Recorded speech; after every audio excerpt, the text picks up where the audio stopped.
பலோட பாத்தியாங்க bro நிக்கிறாப்ல. Bro கிட்ட கேட்க போறேன். பாத்தியாங்க ப்ரோ, உங்க பேர் என்ன ப்ரோ?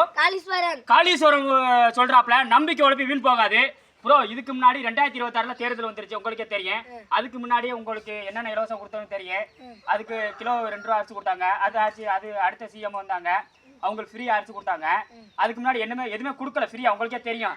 அப்போ வந்து இலவச பசி உங்களுக்கு இது கொடுத்தாங்க. அது வந்து மக்களுக்கு தேவையில்லை, கொடுத்தா அது தேவையில்லை. அப்போ நமக்கு என்ன வேணும்? பசி போக்கணும். அப்போ பசி போக்கணும். அடுத்து என்ன கிடைக்கணும்னா வேலை வாய்ப்பு திட்டம் 2 கிடைக்கணும். ஓகே, புரியுதா உங்களுக்கு ப்ரோ? உங்க வீட்டில் எத்தனை பேர் ப்ரோ? 5 பேர். அப்போ உங்க அப்பா வந்து கூலி வேலைக்கு தானா? அன்றாட கூலி வேலை பார்க்குறாப்புல. அப்போ 500 ரூபா சம்பளம் வாங்குறாப்புல. அப்போ 500 ரூபா சம்பளம் வாங்கிட்டு சாயங்காலம் வர்றாப்புல. அந்த 500 ரூபா வச்சு 100 ரூபாய்க்கு காய்கறி வாங்கிட்டாப்புல.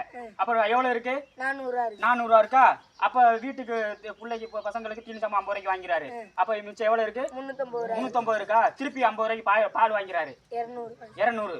அதுக்கு முன்னாடி என்ன வேணும்? ஆயில் வாங்கணும். 300 ரூபாயில 150 ரூபா ஆயில் விற்கிது. அப்போ 150 ரூபா ஆயில் விற்றா மிச்சம் எவ்வளோ இருக்கு? 150 ரூபா இருக்கு. 150 ரூபா இருக்கு. அந்த 150 ரூபா உன்ன குடும்பத்தை ஓட்ட முடியுமா? ஓட்ட முடியாது. அப்போ என்ன சொல்றேன்னா, 2026 தேர்தல் வருது, உங்களுக்கு அரிசி கொடுத்துட்டாங்க. அடுத்து என்ன வேணும்னு நம்மளுக்கு வரும், உங்களுக்கே தெரியும்.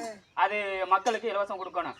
இதை எங்களுக்கு பசி ஃப்ரீயா தேவையில்லை. மக்களுக்கு என்னென்ன கொடுக்கணுமோ அது போக்கணும். தமிழ்நாடு என்னென்ன விளையுதுன்னா அரிசி விளையுது. அரிசி ஃப்ரீயா கொடுக்குறீங்களா? கொடுக்குறாப்புல. அப்போ தமிழ்நாட்டில் என்ன விளையுதுன்னா ஆயிலும் தமிழ்நாட்டு தான் விளையுது. இதுவும் ஃப்ரீயா கொடுக்கணும் கண்டிப்பா. ஓகே, ஏன்னா ஏழை மக்கள் ரொம்ப கஷ்டப்படுறாங்க. இலவச பசி நமக்கு தேவையில்லை. ஓகே ப்ரோ, உங்களுக்கு 2026ல் யார் வந்தாலும் சரி, சிஎம் யார் வந்தாலும் சரி, அண்ணனை பார்த்துக்கிருப்பாங்க எல்லாரும்.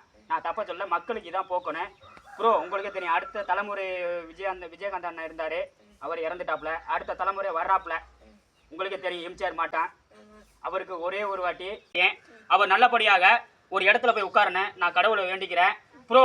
ஒரே ஒரு ப்ரோ, தமிழ்நாடு மக்கள் குசுப்படுத்துறாப்ல. புதுக்குடியிருப்பு கிட்டி போயில ப்ரோ. ஓகே ப்ரோ, அடுத்த புதுக்குடியிருப்பு கிட்டி சார்பாக அவருக்கு துணையாக நான் நிற்கிறேன். ஒரே ஒரு விசில் சத்தம் போடுகிறோம்.